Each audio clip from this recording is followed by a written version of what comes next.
గురుచైత్ర పారాయణం. శ్రీ గురు చైత్ర అధ్యాయం 43. ఓం శ్రీ గణేశాయ నమః. శ్రీ సరస్వత్యై నమః. శ్రీ గురుభ్యో నమః. శ్రీ గురుడు సాయం దేవునితో చెప్పిన ఆ వ్రతకథ విధానం సిద్ధయోగి ఇలా తెలిపారు. ఈ అనంత వ్రతము ఆచరించవలసినది ఎందరికో అభీష్టాలు సిద్ధించాయి. దీనివల్ల ధర్మరాజు తాను కోల్పోయిన రాజ్యమంతా తిరిగి పొందగలిగారు. పాండపుత్రుడైన ధర్మరాజు కపటజూదంలో ఓడిపోయి తన తమ్ములను ద్రౌపదిని తీసుకుని ఘోరమైన అడవి ప్రాంతాలకు వెళ్ళి ఎన్నో కష్టాలు అనుభవించారు. అయినప్పటికీ వారంతా శ్రీకృష్ణుడే తమకు గతి అని దృఢంగా విశ్వసించారు. దుర్యోధనుడు మొదలైన వారు వాళ్ళ రాజ్యం అపహరించి పరాభవించి అడవులకు పంపడమే కాకుండా వారిని ఇంకెన్నో రీతిలో కష్టపెట్టారు. వారు కడుపు నిండా భోజనమైనా లేక బాధపడుతుంటే వారి పుణ్యం కూడా నశింపచేయమని దుర్వాస మహర్షిని పురిగొల్పి వారిపైకి పంపారు. ఒకప్పుడు ధర్మాత్ములైన పాండవులపై దయతో శ్రీకృష్ణుడు వారి వద్దకు వెళ్ళాడు. పాండవులు అతనిని పూజించి, స్వామి, నీవు భూభారం తొలగించడానికే అవతరించావు. మేము మీకు ప్రాణ సమానమైనప్పటికీ ఈ అడవిలో దాగి ఉండవలసి వచ్చినదేమిటి? నీవే ఉపేక్షిస్తే మాకింక దిక్కెవరు అని బాధపడ్డారు. ద్రౌపది కూడా తమకు కష్టాలు తీరే ఉపాయం చెప్పమన్నది. శ్రీకృష్ణుడు వారిని కరుణించి ఇలా చెప్పాడు. నేనే అనంతుడను, సర్వవ్యాపిని. త్రిమూర్తులు, చతుర్దశ భువనాలు ఆకాశం వల్లే అనంతుడనైన నా యందు ఉన్నాయి. అట్టి సర్వాంతర్యామిగా అనంతుడుగా ఉన్న నన్ను గుర్తించి నిష్ఠగా వ్రతం చేసుకుంటే మీ అభీష్టాలన్నీ నెరవేరుతాయి, మీ కష్టాలు తీరుతాయి. ఈ అనంత వ్రతం భాద్రపద శుద్ధ చతుర్దశి నాడు మధ్యాహ్న సమయంలో భక్తితో ఆచరిస్తే మీ రాజ్యం మీకు లభించగలదు. పూర్వం కృతయుగంలో వశిష్ఠ గోత్రానికి చెందిన సుమంతుడు అనే ఋషి ఉండేవాడు. అతనికి సుశీల అనే కూతురు ఉండేది.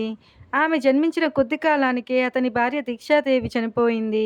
సుశీల తండ్రి వద్దనే పెరుగుతూ భక్తి శ్రద్ధలతో పూజలు చేస్తుండేది. సుమంతుడు తన కర్మానుష్ఠానికి భంగము రాకుండా ఉండేందుకు రెండో వివాహం చేసుకున్నాడు. కానీ ఆమె గయ్యాలి. ఎప్పుడూ భర్తతోనూ సవతి కూతురుతోనూ పోట్లాడుతూ ఉండేది. కొంతకాలానికి సుమంతుడు తన కుమార్తెను వేదశాస్త్ర పారంగతుడైన కౌండిన్యునికి ఇచ్చి వివాహం చేశాడు. కానీ అతని భార్య పెట్టే బాధలకు ఓర్వలేక కౌండిన్యుడు వేరొక చోట కుటీరంలో కాపురం ఉండదలిచాడు. అయినా కూతురు కాపురానికి వెళ్ళే రోజు కూడా దోవ బత్తానికి కించిత్తు పేలపిండి అయినా ఇవ్వడానికి ఆమె అంగీకరించలేదు. ఎలాగో ఆమె చూడకుండా సుమంతుడు కొద్ది గోధుమ పిండి మాత్రం ఒక ఆకులో కట్టి ఇచ్చి వారిని సాగనంపాడు. మరుసటి రోజు మధ్యాహ్నం ఒక ఏటి వద్ద ఆగి కౌండిన్యుడు స్నాన సంధ్యాదులు గావించుకున్నాడు. అక్కడ కొందరు స్త్రీలు ఎర్రని చీరలు కట్టుకుని కలశాలు పెట్టి పూజిస్తుంటే సుశీలాదేవి విచారించగా తాము అనంతవ్రతం చేస్తున్నట్లు చెప్పారు. ఆమె కోరిక మీదట ఒక ముత్తైదువ ఆ వ్రత విధానం ఇలా చెప్పింది. ప్రతి భాద్రపద శుక్ల చతుర్దశి నాడు 14 ముడులు వేసిన ఎర్రని తోరము సిద్ధం చేసుకుని ప్రవహించే నీటిలో స్నానం చేసి ఎర్రని చీర కట్టుకొని ఆకులతో ఒక కలశం స్థాపించాలి. ఒక కొత్త వస్త్రం మీద గంధంతో అష్టదళ పద్మం గీచి దానిపైన దర్భలతో చేసిన సర్పాకృతి నుంచి శేషసాయి అయిన చతుర్భుజని ద్వాదశాక్షరి మంత్రంతో కానీ పురుష సూక్త విధానంతో కానీ యథాశక్తి పూజించాలి. తరువాత ఆ తోరము కుడి చేతికి కట్టుకొని పాత తోరం విసర్జించాలి. తరువాత గోధుమ పిండి వంట నివేదించి దక్షిణతో సహా ఒక వేద విప్రునికి దానం ఇయ్యాలి. తరువాత యథాశక్తి బ్రాహ్మణులకు భోజనం పెట్టాలి. ఇలా 14 సంవత్సరాలు చేశాక 14 కుండల దానమిస్తే అన్ని పురుషార్థాలు సిద్ధిస్తాయి. ఇలా చెప్పి ఆ ముత్తైదువ సుశీలాదేవి చేత కూడా అనంతవ్రతం చేయించింది. తరువాత ఆమె తన భర్తతో కలిసి బయలుదేరింది. ఆ వ్రత మహిమ అన్నట్లు దారిలో ఒక పట్టణంలోని పౌరులు ఆ దంపతులకు ఎదురొచ్చి వారిని అక్కడే ఉండమని ప్రార్థించారు. అక్కడ కొంతకాలం కౌండిన్యుడు శ్రీమంతుడై సుఖంగా నివసించాడు. ఒక రోజున కౌండిన్యుడు తన భార్య చేతుకున్న తోరము చూచి, ఇదేమిటి? నన్ను వశం చేసుకోవడానికి ఈ ఎర్రని తోరం ధరించావా ఏమిటి అని అడిగాడు. అది అనంత తోరమని, దాని మహిమ వల్లనే తమకు సిసంపదలు వచ్చాయని ఆమె చెప్పిన నమ్మక అతడు దాన్ని త్రెంచి నిప్పులో పడవేశాడు. కొద్ది కాలానికి వారింట దొంగలు పడి సర్వము దోచుకుపోయారు. అప్పుడు కౌండిన్యుడు తన తప్పిదం గుర్తించి ఎలాగైనా అనంతుని దర్శించి ఆయన శరణ పొందనిదే భోజనమైనా చేయనని శపథం చేసి అనంత అనంత అని కేకలు వేస్తూ ఒక అడవిలో వెతకసాగాడు. దారిలో ఒక చోట పూత కాయలు కాయని ఒక పెద్ద మామిడి చెట్టు చూచాడు. అదేమి చిత్రమో కానీ దాని మీద ఒక పక్షి అయినా వాలలేదు. కౌండిన్యుడు అనంతుడు ఎక్కడా అని అడగగా ఆ చెట్టు నాకే ఆయన దర్శనం లభించలేదు అని చెప్పి, నీకు కనిపిస్తే నా దుస్థితి గురించి ఆయనకు నివేదించు అని చెప్పింది. ఆ ముని మరొక చోట ఒక గడ్డి పరకైనా కొరకని ఆవును, దూడను చూచి వాటిని అడిగాడు. అవి కూడా అలానే చెప్పాయి. మరొక చోట అటువంటి ఆంబోతే కనిపించి అలానే చెప్పింది. ఇంకొంత దూరం వెళ్ళాక కౌండిన్యునికి 2 కొలనులు కనిపించాయి. ఒక దానిలోని నీరు మరొక దానిలోనికి ప్రవహిస్తున్నది. వాటి దగ్గర ఎక్కడా ఒక్క కొంగైనా వాలడం లేదు. అవి కూడా అనంతుని గురించి అతనిని అలానే చెప్పాయి. తరువాత ఒక గాడిద, ఒక ఏనుగు కనిపించి అనంతుడు తమకెక్కడా కనిపించలేదు అన్నాయి. చివరికి అలసిపోయిన కౌండిన్యుడు ఒకచోట కూలబడ్డాడు.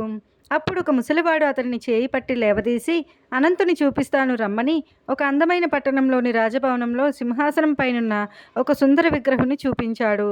కౌండిన్యుడు అతడే అనంతుడని తలచి అతన్ని స్తుతించి నమస్కరించాడు. అప్పుడు అనంతుడు అతనికి 4 పురుషార్థాలు, శాశ్వత వైకుంఠ నివాసము వరంగా ప్రసాదించాడు. అప్పుడు కౌండిన్యుడు తాను అడవిలో చూచిన వింతలన్నింటికీ ఆయనకు చెప్పారు. అనంతుడిలా చెప్పాడు.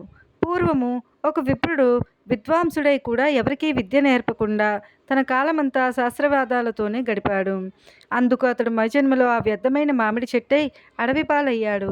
చవిటి నేలను దానమిచ్చిన వాడు మరుజన్మలో మేతమేయని పశువయ్యాడు. శ్రీమంతులై కూడా కొంచెమైనా దానము చేయనివాడు నీవు చూచిన ఆబోతుగా జన్మించాడు. ఒకరికొకరు దానమిచ్చి పుచ్చుకున్న అక్క చెల్లెళ్ళే నీవు చూచిన ఆ 2 చెరువులు.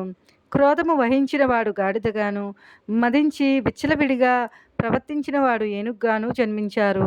నీవు పశ్చాత్తాపంతో పరిశుద్ధుడయ్యావు కనుకే ఆ వృద్ధుడి రూపంలో నేనే నీకు దర్శనమిచ్చాను.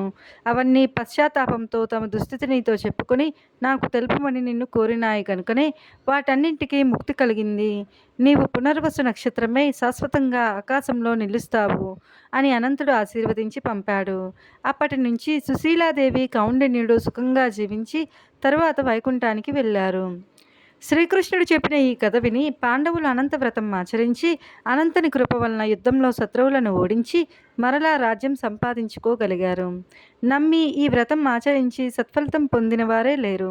కనుక సాయిందేవ, నీవు కూడా నీ గోత్ర ఋషి అయిన కౌండిన్యుని వలె ఈ వ్రతం ఆచరించు.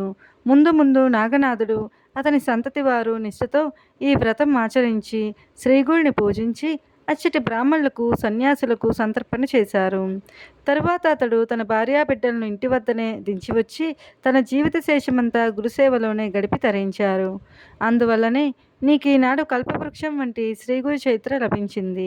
అతడి వంశంలో జన్మించినందుకు నీవెంతో ధన్యుడవు. శ్రీదత్తాయ గురవే నమః. శ్రీ శ్రీపాద శ్రీ వల్లభాయ నమః. శ్రీ నరసింహ సరస్వత్యై నమః. గురుచరిత్ర పారాయణ అధ్యాయం 43 సమాప్తం.